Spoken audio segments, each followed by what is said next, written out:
All right, y'all. So, 1 second.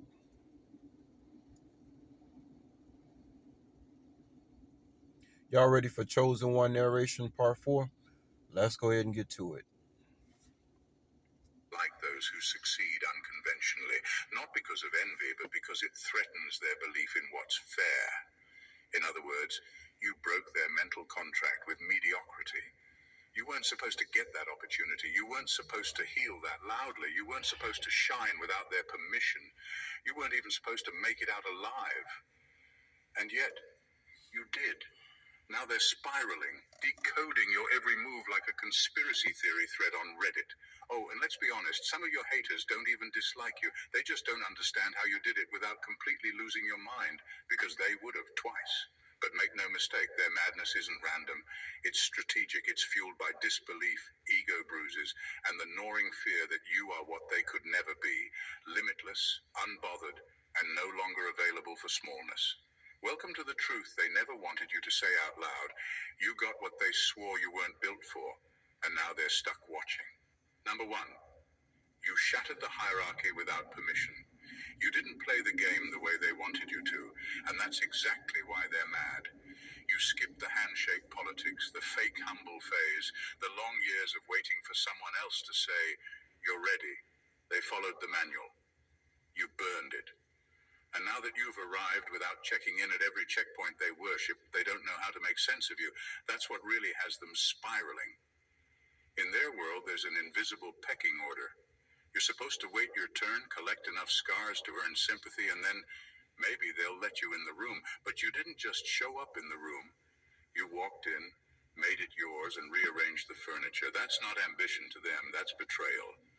The truth they'll never admit out loud is this: they were counting on you to stay beneath them, not because they thought you were. Passing the baton. Imagine a runner running a race, and you tell them to pass the baton. They don't want to pass. You. You betrayed me because I have to. You made me pass the baton. Incapable, but because it made them feel better about staying stuck. When you rose, you messed up their self-justified narrative. You proved that greatness isn't about seniority, networking, or waiting for approval. It's about clarity and movement. You moved when they hesitated. That's the real offense. You didn't follow the old map, so they can't track your route, and it drives them crazy. They can't reverse engineer your steps because your journey was built on intuition, chaos, resilience, and a refusal to shrink. And since they can't explain your rise, they try to discredit it. It was luck, they say, a shortcut. But deep down, they know it wasn't that. It was courage, the kind they talk about but rarely act on. They're mad because you became undeniable without being dependent. You redefined success on your terms, and in doing so, you exposed how small their definition always was. You didn't break the rules, you just stopped pretending they were real. Number two, you became the mirror they can't escape. You don't need to say a word. Just showing up is enough to trigger something in them. Because when they look at you, they don't just see you. They see everything they never became. You're a mirror, and not the flattering kind. You reflect the chances they never took, the risks they talked themselves out of, the courage they buried under comfort. You don't remind them of failure. You remind them of potential, the kind they ignored. That's what makes their resentment so sharp. It's not about jealousy in the obvious way. It's deeper than that. You're not living the life they wanted for themselves. You're living the life they could have had if they didn't keep negotiating with fear. And because they never made peace with their own choices, they direct the guilt at you. It's easier to hate the mirror than deal with the reflection. You walked through fire and came out shining. You didn't hide your scars or sugarcoat your journey, and that makes them uncomfortable because they've been performing strength while you were actually building it. The contrast is too loud, the comparison too brutal. You didn't just survive, you transformed. And that kind of transformation forces people to ask themselves hard questions. Most aren't ready for that. That's why some people treat you cold, distant, or passive aggressive. It's not about what you did wrong, it's about what you did right. You healed in ways they haven't even tried. You chose truth over comfort. You chose. You know, guys, the honest truth about me is that even outside these people that I grew up around, it's really like I'm the last one standing. guys, I mean, I think about the people I knew like way back in the day, man. It's really like I'm the last one standing for real. I mean, there are even days where I ask myself, man, like, damn, who am I? Because my life just does not go like it's like you start off as a teenager, you get married, or maybe you don't get married, but you get in your 30s and your 40s, and society has this thing where you kind of go up like this, and then you plateau, and then you plunge down. But that's not the situation with me. With me, it's like I keep evolving to a higher level. It's like immortality or something like that. And you know, people they can't. It's like people once again they only can stand you up until the point where you start to surpass what they're doing. When you start to evolve past what they're doing, and then that's when the hate starts. Um, I don't know. I ain't gonna be long with this, y'all.